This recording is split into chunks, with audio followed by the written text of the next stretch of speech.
Hello, everyone. I hope you're having a great day. Today, Tuna tries a completely new kind of learning, paperwork and computers, and it hits her confidence hard. But Alex doesn't let her sink into doubt. He turns her slow start into a real next step. If you enjoy stories like this, don't forget to subscribe so you won't miss the next video. All right, let's begin. Tuna stepped onto the dirt road with a bamboo basket balanced against her hip, the morning air still cool enough to make her pull her sleeves down. The tangerines inside were bright and clean, their skins catching the early light. She had sorted them the night before, wiping each one until her hands smelled sweet and sharp. It was work her body knew by heart, but her mind kept drifting ahead, not to the market, to the office. She walked into town instead of riding, letting the rhythm of her steps settle her nerves. Motorbikes passed with soft bursts of sound. The sky was pale blue, and the hills looked washed out, like they were still half asleep. As she walked, she rehearsed simple things in her head. Sit straight, listen, don't pretend you understand. If you don't. At the market, noise met her like a wave. Vendors called prices, plastic bags snapped, a kettle hissed, warm smells floated through the air. Tuna found her usual spot near the edge, laid a cloth down, arranged the tangerines in neat rows, and started selling the way she always had. Quick smiles, short replies, firm hands. She didn't stay long. She sold enough to make the walk worth it, packed the remaining fruit back into the basket, and tied the cloth tight.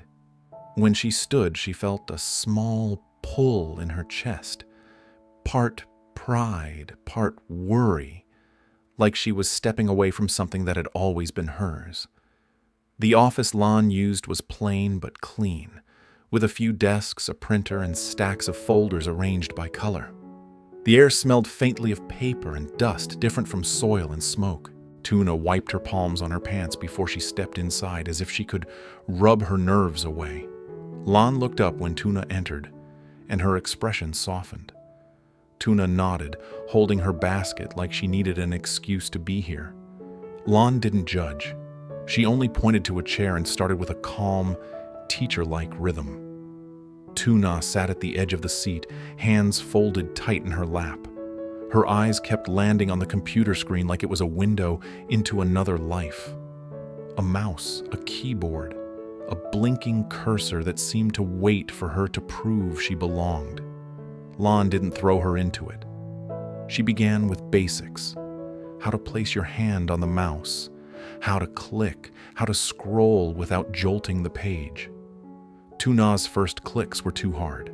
The arrow jumped away from what she wanted, and she froze, embarrassed. Lon didn't react. She just guided her back. Again, she said. Like repetition was the whole lesson. Then Lon showed her folders, how to open one, how to find one file, how to close it. Tiny steps, repeated until Tuna's fingers stopped moving like they were afraid. Tuna wasn't loud about her embarrassment. It sat inside her, quiet and stubborn. She could read. She could work. She could survive.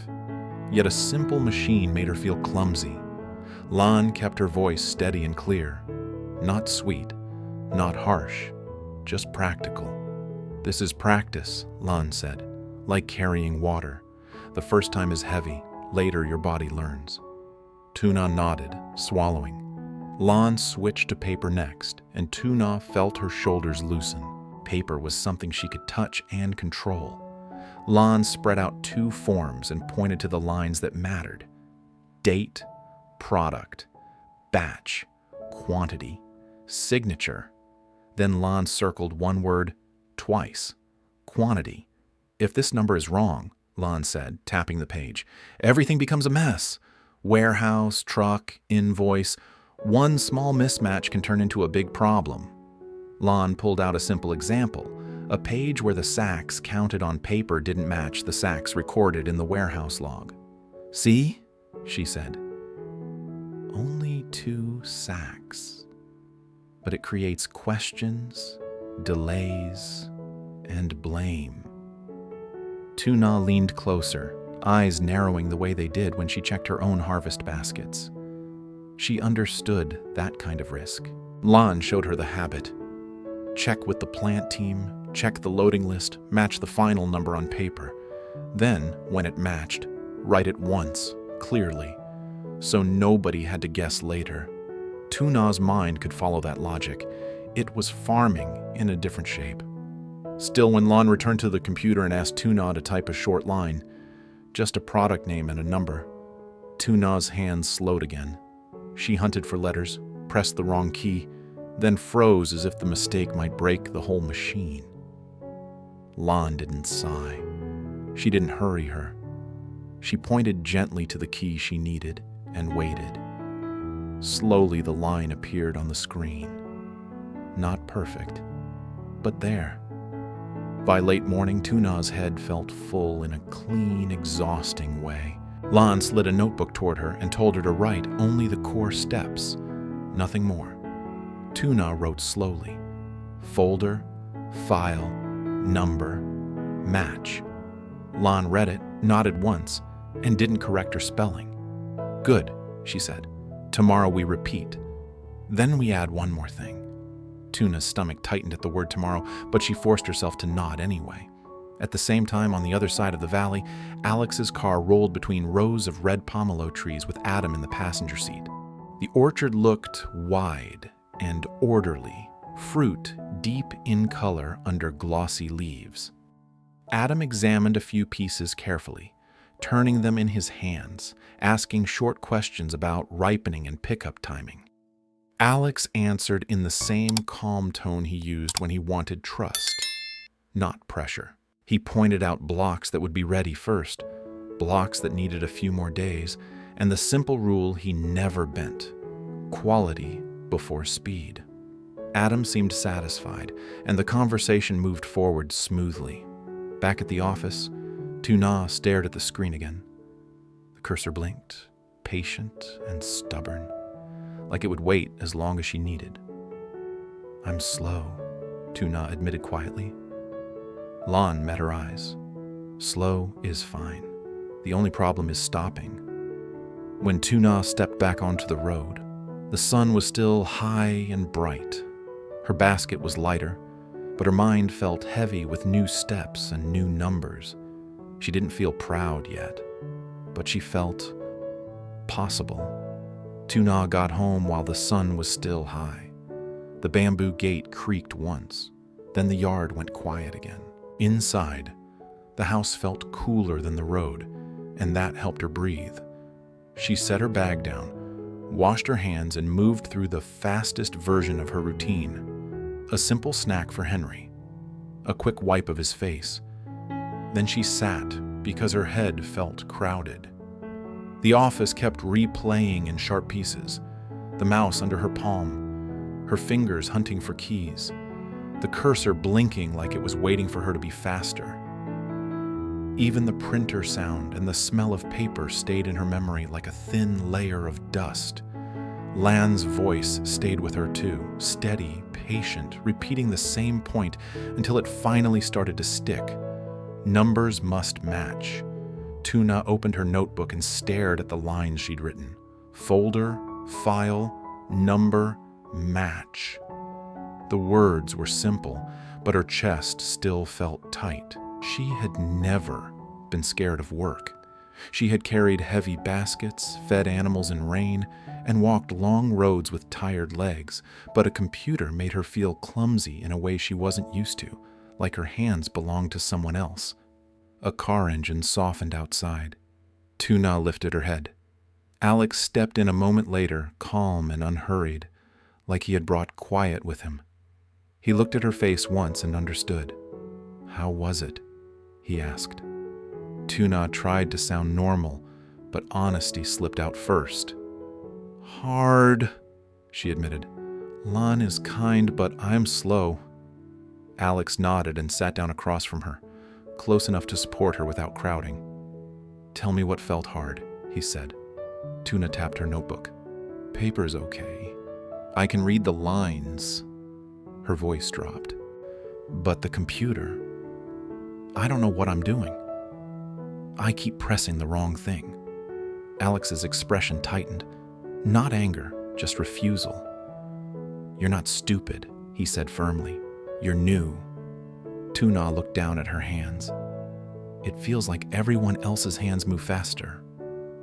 Speed isn't the goal, Alex replied. Accuracy is. He pointed gently to her notes. The rule Land circled is the real job. Tuna whispered it. Quantity must match. Alex's eyes warmed. Exactly. He let that sit, then spoke quieter. After what happened with I don't trust people easily, he said. I need someone reliable, someone who doesn't fake it. He paused, choosing his words. If something is wrong, I'd rather hear the truth early than hear excuses later. Tuna's throat tightened. And you're reliable, Alex continued. You're honest. You don't pretend you understand. That matters more than fast typing. But I'm still slow, Tuna whispered. Alex shrugged gently. Slow is fine. Stopping is the only problem. Tuna blinked because it sounded like Lan, and it made her feel less alone. Alex leaned forward slightly. I also want you near me, he said. Not because I need help, because I'm happier when you're close. He paused, then said it plainly. I'm not gonna let you face the hard parts alone. He stood. Come with me, he said. Tuna frowned. Where? We're buying something, Alex replied. Tuna's first instinct was to refuse, but she stopped herself. Today wasn't the day to reject support just because she felt embarrassed. She grabbed her bag, checked Henry quickly, and followed Alex out to the car. The afternoon sun was bright and steady. Alex drove toward town without rushing, keeping the road smooth the way he did when he wanted her to relax. Tuna watched the fields slide past and tried to unclench her hands. She kept picturing herself at the office, frozen over one simple task. And she kept picturing Lan's calm face, like patience was a tool just as real as any machine. They stopped at a modest electronics shop. Clean counters, quiet air, a few laptops lined up behind glass. Tuna stood near the entrance, suddenly shy again. Alex didn't let that grow. He walked straight to the counter and spoke to the clerk in a practical tone. Simple laptop, reliable, easy for a beginner. The clerk brought out two options and explained them quickly. Alex listened, then turned one toward Tuna. Try, he said softly. Tuna lifted the lid. The screen lit up bright. She touched the touchpad, hesitated, then tried to move the arrow. It jumped the wrong way and she flinched, embarrassed even in front of strangers. Alex asked for a basic mouse immediately. Touchpad is harder at first, he said, like it was obvious. With the mouse, Tuna tried again. This time the arrow moved where she wanted. Not smooth, but better. The clerk opened a blank document and asked her to type her name. Tuna's fingers hovered, then slowly pressed the keys. One letter appeared, then another. When her name finally sat on the screen, small and plain, Tuna felt a quiet pride she didn't expect. Alex added a simple bag and a small notebook stand so she could keep her posture comfortable. Tuna opened her mouth to protest. Alex stopped her gently. This isn't about showing off, he said. It's to make it easier. The clerk boxed everything. Tuna held the box with both arms. Not heavy like a sack of feed, heavy like a new chapter. Back in the car, she stared at the label on the box, then at Alex's hands on the wheel. At home, Alex said, 10 minutes a day. Open it. Move the mouse. Click. Close it. No pressure. Tuna nodded slowly because 10 minutes sounded possible. She swallowed. What if I still can't learn? Alex didn't hesitate. Then we go slower, he said. One thing at a time. He glanced at her once. I'm not leaving you behind. When they reached her gate again, the sun was still bright overhead. Tuna carried the box inside and set it carefully on the table like it might break. She looked at it for a long moment. Then she looked at Alex. Her voice came out soft. "Okay," she said. "I'll try." Alex's smile was small, but certain. "That's all I need." Because for the first time, the computer didn't feel like a wall. It felt like something she could approach, one slow step at a time, with Alex walking beside her. Từ Na kết thúc buổi đào tạo cơ bản đầu tiên với Nan, học được quy tắc quan trọng nhất trong công việc là giấy tờ. Các con số, số lượng luôn phải khớp nhau. Dù Nan rất kiên nhẫn, Tử Na vẫn nhận ra mình học trên máy tính khá chậm, vì trước giờ chỉ quen làm việc với tay chân. Khi trở về nhà, áp lực cuối cùng cũng dồn lại, và cô thú nhận với Alex rằng mình cảm thấy vụng về và nản lòng. Alex an ủi cô và nhắc rằng sau những chuyện đã xảy ra với Mai, anh cần một người thật sự đáng tin cậy, và Tử Na chính là người anh tin tưởng nhất. Thay vì thúc ép, Alex giúp cô nhìn nhận lại độ chính xác quan trọng hơn tốc độ, và việc học chậm là điều hoàn toàn được phép. Sau đó, Alex đưa Tử Na đi mua một chiếc laptop đơn giản cùng chuột máy tính để cô có thể luyện tập ở nhà, từng bước nhỏ, không áp lực. Câu chuyện khép lại khi Tử Na ôm chiếc laptop như ôm một chương mới, vẫn còn lo lắng nhưng cuối cùng cũng sẵn sàng thở lại, bởi Alex đang đồng hành bên cạnh cô.